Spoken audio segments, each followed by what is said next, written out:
wonderful Bruce Shelton as our speaker today. We're so privileged for that. I was thinking as I was sitting here thinking, Jesus said Peter was the rock on which he would build the church. But we have our rock and our church, and that's Bruce Shelton. He's the rock on which we build our church. He's always there for us. If anybody has a problem or anyone has a difficulty, we go to Bruce, and if we don't go to him, he comes to us. We are so privileged to have him. He also has some wonderful credentials. He's a senior pastor, and he's the president of our board of directors. He's our music coordinator and our buildings and grounds coordinator. That's all part of this rock thing. Bruce blesses us with his piano playing every Sunday with music, and he's a retired probation officer and a licensed counselor, and he always speaks from the heart. So please welcome our senior pastor and our rock, Bruce Shelton.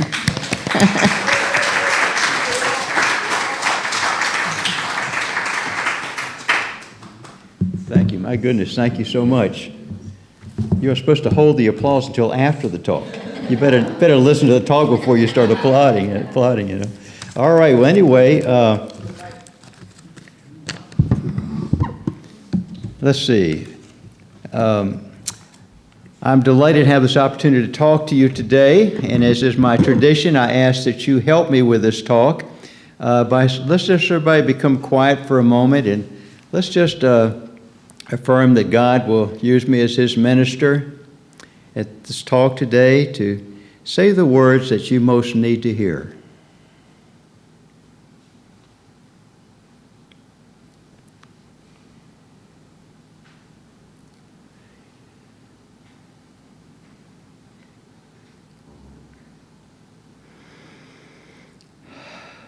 Thank you, Lord.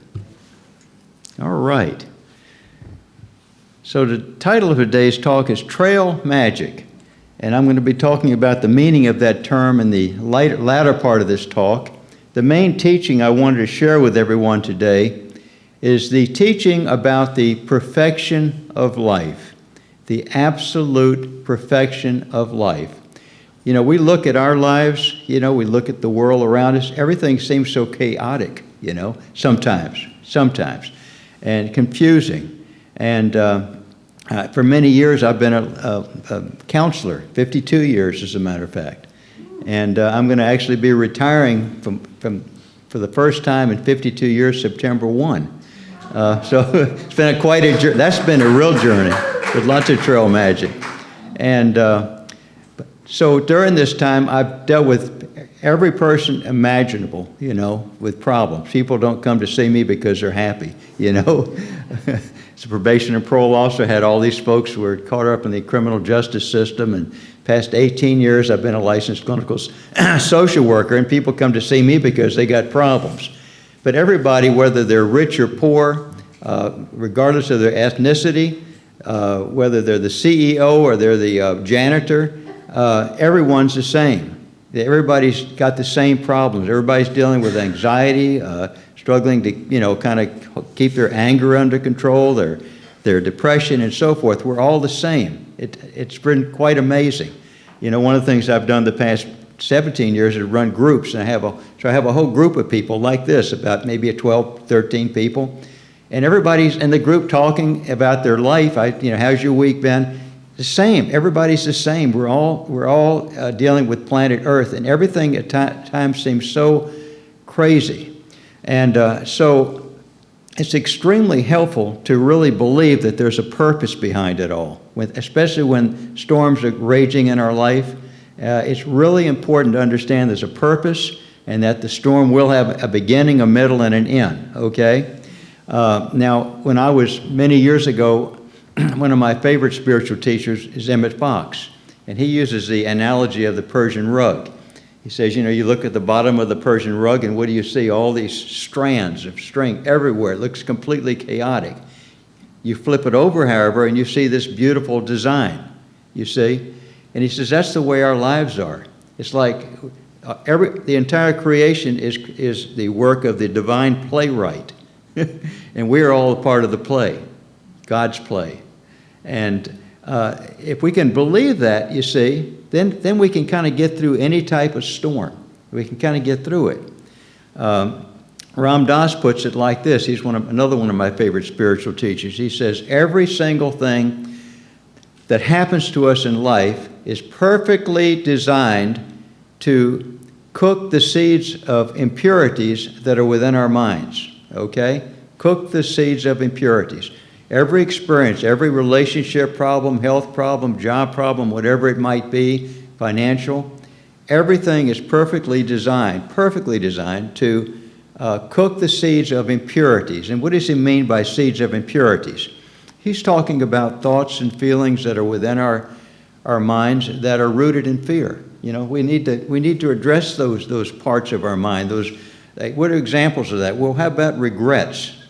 How many times do you start thinking about something you regret? Gosh, I wish I hadn't have done that, said that 10 years ago. I wish I had have said that 10 years ago. What about resentments? Boy, that's a good one. How often do we have thoughts in our head about how upset I am at somebody who said something to me? It could have been yesterday or 20 years ago, and I can't seem to let it go. This all regrets, resentments, traumatic memories are all rooted in fear.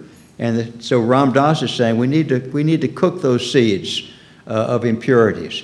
And life, that's what our life is all about. It's absolutely perfect. A whole series of experiences that gives us the opportunity, that triggers these fears, that bring them up, and then we can have the opportunity to let them go. Now, this teaching about the perfection of life was really helpful to me way back I first heard it, as a matter of fact, in 1975, 76. I had been married for 2 years to this gal, and I was deeply in love. I'd met at the ARE camp romance. We'd met at ARE, and I loved her, and I thought, oh, this is a lifetime. 'Cause you get married, you expect it to be lifetime.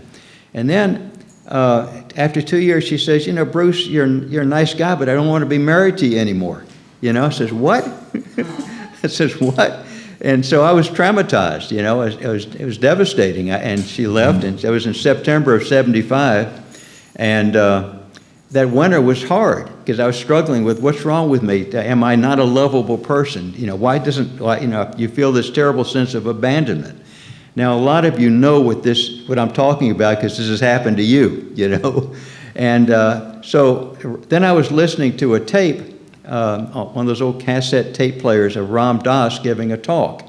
And he said in this talk, he says, everything that happens in life is absolutely perfect.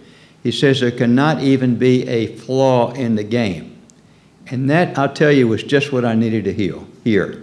Because if you can see a purpose behind suffering, then you can get through it. It's when you can't see a purpose that you can get lost in the suffering, and go into a tailspin and get just all sorts of misery, right? Until you finally pull yourself up.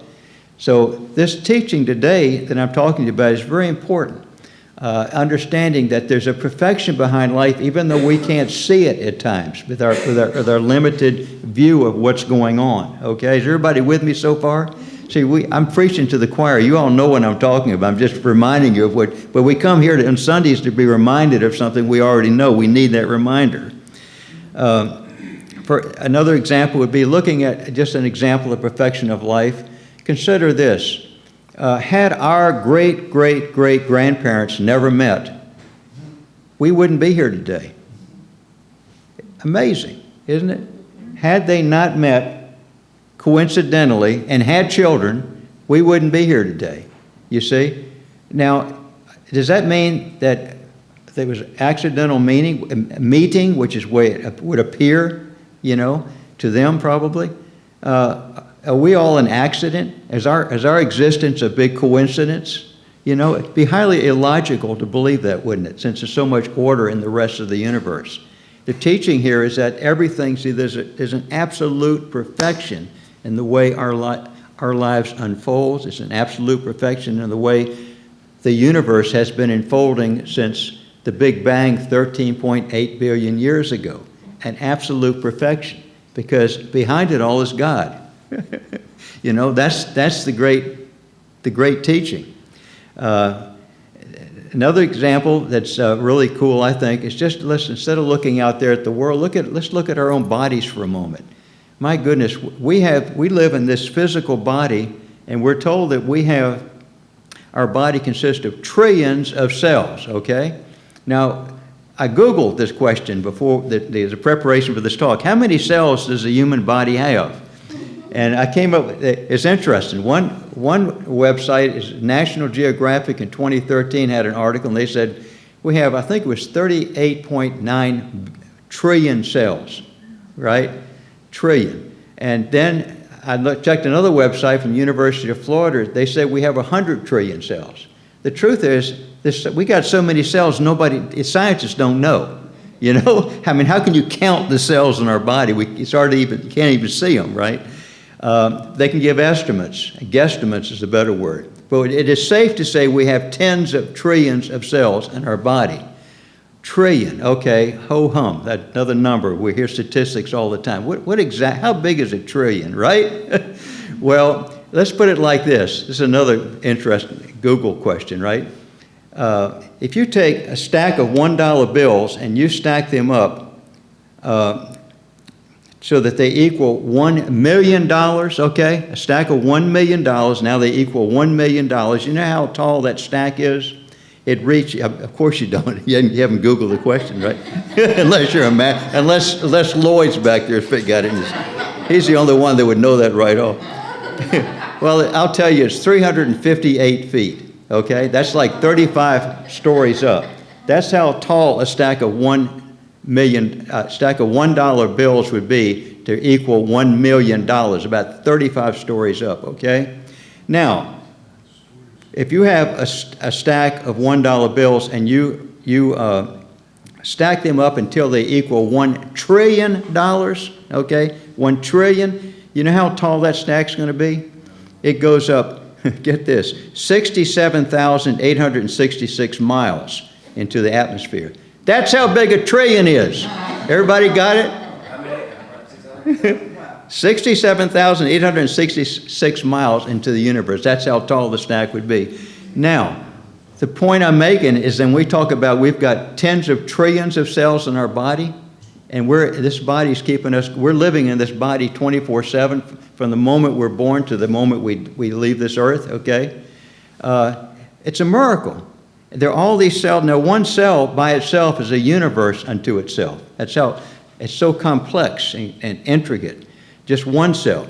Now, all these cells come together. They create the organs. They create the body systems, the circulatory system, the digestive system, and so forth. All these systems are created. Everything's working in perfect harmony. Can you see? This is an example of the perfection of life. And if we're having this perfection going on in our own bodies, it's reasonable to postulate that most likely there's a perfection with everything else going on in our lives, including every person we meet, every experience we have in life, everything that happens to us, okay? Because everything's happening within the mind of God, which is a place of absolute perfection, okay? And just look at one system of the body. Bob Tipkin will like this one. It's the vision system, our ability to see. Bob's an optometrist. I'm looking out here, right, and I'm seeing Sarah, I'm seeing David and Cheryl, I'm seeing everybody. I think I'm seeing you, right? And actually, what I'm seeing is pure light. Light is coming in through my eyes, okay? It goes through the optic nerve. Once it passes through the optic nerve, the brain transforms that light into electrical signals, okay? That electrical signal then is carried to a particular part of my brain that transmutes that decodes that electrical signal into a picture, okay? And it's like I've got a TV monitor in my brain, and I'm looking at that TV monitor that's telling me that's what I'm seeing. What I'm seeing is a creation of my own brain as a result of the process I just explained. Now, is that a miracle? Is that incredible? So things are not as they appear. There's so much more. And science is the one teaching us this. This is not some crazy scientific theory. This is accepted science, right? And so it's kind of amazing how if we have the perfection of our body, the perfection of the world. Now, I'd like to get to the best part of my talk, the Appalachian Trail. I have always loved hiking on the Appalachian Trail. I had my first hike in 1970, and then I've hiked. The last time I did a long hike on the Appalachian Trail was in 2009. My body said, "Bruce, stop it. You're getting too old for this, climbing up mountains with a big heavy pack on your back," right? But the Appalachian Trail to me is a magical place. It's a footpath that starts in Springer Mountain in Georgia. It's a southern terminus, and it goes north 2,100 miles to northern Maine to Mount Katahdin, okay? Some people will go out and hike the entire trail in 1 year. They'll start usually in March or April and finish up around October, okay? I love the Appalachian Trail because in my practice, especially starting in 1998, was to try to take at least a week off every year and just get away from the world that I know here, that I live, and get out in the mountains and just be there by myself, alone with God, and just hiking on the trail. And it was incredible, because in nature, you feel close to God. There's a perfection in nature. Emmett Fox one time said that nature is the place where God's energy has free expression. There's no restrictions. So nature is very, very, very beautiful. There was a guy named Colin Fletcher who in 1968 wrote a book called The Complete Walker. The Complete Walker was like the Bible for baby boomers like myself learning how to backpack back in the 70s and 60s. Told you all about backpacking. And he was being interviewed in an article one time in a magazine article, and he was asked by the writer, is hiking out being out in the mountains, being in nature, is nature like a great cathedral, And Colin Fletcher responded very emphatically, no, it's not like being in a cathedral, it is a cathedral, I thought, right on, Colin Fletcher, because that's how it is. It's God's cathedral. Edgar Casey had a very interesting quote he had a lot of quotes about nature, God in nature, and this is one I liked. He said, "Meditate often." He says, "Separate thyself for a season from the cares of the world. Get close to nature and learn from the lowliest of that which manifests in nature, in the earth, in the birds, in the trees, in the grass, in the flowers, in the bees."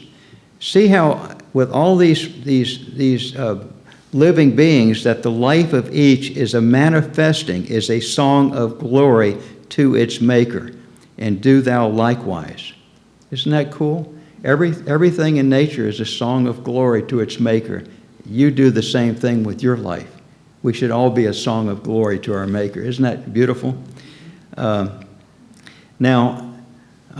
With this little preface to my talk on the Appalachian Trail, altogether I hiked about 1,300 miles all the way from Springer Mountain up to about northern Mass during that 39-year period, going out on doing what they call section hikes.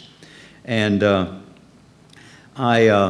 so one day, it's 1994, I was hiking in Pennsylvania. I was out for a 50-mile hike, and I had my car parked at one end. I had this man shuttle me 50 miles up the trail. He dropped me off, and my week was, the next 5 or 6 days was just to walk back to where my car was.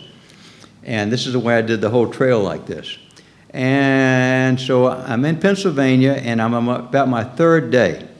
And my frame of my backpack cracked on me, right? Now, the frame is made of aluminum, and it just cracked. And that's a major problem because with backpacking, the frame distributes the weight, so it's not all, but when you don't have a frame, it's just dead weight hanging. So you really can't hike very far with a heavy pack unless you really struggle, And So I thought, my goodness, here I am, third day out, I'm in the middle of nowhere, I'm 2 days away from my car. What am I going to do? You know, I was stuck. I said, this trip looks like it's over. I'll just have to go hike to the next town and see if I can get somebody to shuttle me back to where my car is. But this hike is finished, you know. So I struggled up the trail here to the next shelter. On the Appalachian Trail, they have these shelters. About every 7 to 10 miles, they'll have a shelter. There's a three-sided shelter, which is always near a water source. And people will hike and you stay in the shelter. And I never really like to sleep in the shelters because I'm a light sleeper. And after sleeping with a few snorers, I said, I like to put my tent a little ways away, you know, so I've got it nice and quiet, you know. And so that was just what I did. So I go to this shelter, I'm cooking my dinner, and this guy comes hiking up from the town below, okay? This is Lehigh Valley, if you know Pennsylvania. This fella comes hiking up, and he sits down and greet each other, and he pulls out either 1 6-pack or 2 6-packs of beer. And I'm thinking, oh boy, I'm going to be here all night with this guy. He's going to get drunk on me and talk me to death, and this is going to be a challenge. That's my first thought, right? And he starts drinking his beer, and he starts talking to me. He says, you know, my wife recently left me. I'm just so unhappy. When I have a day off, I come up here and drink some beer. He's basically kind of drinking his problems away, trying to, you know, which doesn't work, by the way. He's up there. And so I could have been polite to him, listened for a little bit, had my dinner, gone back to my tent. But I was glad to talk to him. You know, I don't think, once again, things happen by accident. So, and this is part of his perfection, was who better to end up with to talk to other than someone like me who's a professional counselor, right? And so I was glad to talk to him, you know, and I listened to him that evening. And the more he drank, the more it kind of went out, but that's all right. We had a good talk. And of course, I told him about my problem. Well, the next morning we get up and I'm having breakfast, and he says, I tell you what, I'd like to help you out. He says, what we'll do is we'll go hike down to the town where I live, and I'll give you my pack back, and you give me yours. Leave it at my house on the porch, and then when you get to your car, you can drive back and give me back my backpack. Now, these backpacks are $200 or $300 a piece. They're expensive, so he had some trust here. But what would be the chances of that happening, you know? Because nobody you're out there hiking, everybody needs a back. If they have a backpack, they're hiking. They need it for themselves. You see, it was not a chance, right? This is the way God works. And on the Appalachian Trail, they have a name for this. They call it trail magic. Well, yeah, I felt that one. Trail magic, and I can tell you, it happens so often that people write books about it. You know, it's just stuck. But I can tell you that in your life, you have had. In my life, we've all had trail magic. It happens all the time. How many times have you been driving a car but by the grace of God, you didn't turn a certain way and you saved yourself from having a major traffic accident? You know, it could have been fatal. How many times has that happened to all of us? You know, how many times have we gone through life when we had really serious financial, we were really in debt, and yet we still got through it, you know? We had a relationship problem that just seemed impossible. We still got through it, you know, through God's grace. You know, this is trail magic. And it's just important for us to always remember that God is there for us always. And the practice of daily prayer and meditation is the key to the whole thing. We need to have that contact with God so that we're feeling close, especially during times of high stress. You know, there's an old saying, it's the best time to repair the leak in your roof is on a sunny day, not on a rainy day, you know. So it's best to do that daily prayer on the sunny days so that when the rainy days hit, you'll be ready, you know. So that's my talk, and I'll conclude with this. Thank you very much. I love all of you. Thank you.